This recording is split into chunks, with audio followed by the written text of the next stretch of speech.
తిరుమలకు పోయినాం. BRS working president KTR మాట్లాడుతున్నారు. లైవ్ చూద్దాం. 5,000 ఎకరాలకు ఒక్కరు చొప్పున రైతు వేదిక కట్టి వాళ్ళకు కూడా ఇక్కడనే మనం మీ దగ్గరనే కూర్చోబెట్టినాం. అట్లా దాంతో పాటు మనకు ఎల్లారెడ్డిపేట పోయే అవసరం లేకుండా వీరనపల్లిలో మండల ఆఫీసర్లను కూర్చోబెట్టుకున్నాం.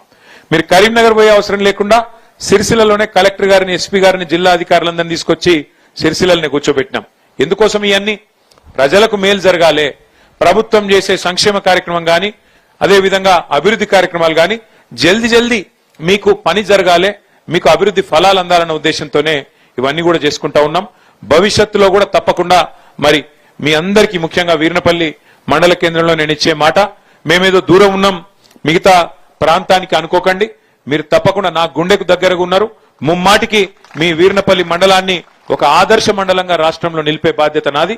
ఏ చిన్న కష్టం ఉన్నా, ఏ అవసరం ఉన్నా, అధికారం ఉన్నా లేకపోయినా తప్పకుండా మీకు అండగా నిలబడతా అని చెప్పి కూడా మళ్ళొకసారి తెలియజేస్తూ, మరి ఇంతకంటే ఎక్కువ మీ ఓపికకు పరీక్ష పెట్టకుండా మా రాజిరెడ్డి గారు ఇంకా మిగతా మిత్రులందరూ అన్ని విషయాలు చెప్పినారు. కాబట్టి ఇంతకంటే ఎక్కువ మీ ఓపికకు పరీక్ష పెట్టకుండా ఇక అద్దాలు ఇచ్చే కార్యక్రమం చాలు చేయాలని చెప్పి నేను కోరుతా ఉన్నా. జై తెలంగాణ. ధన్యవాదాలు అన్న.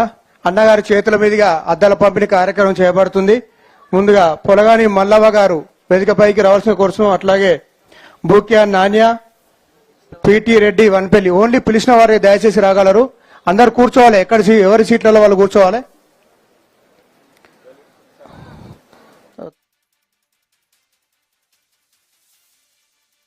కలకలం రేపింది. డయల్ 100 కు ఫిర్యాదు రావడంతో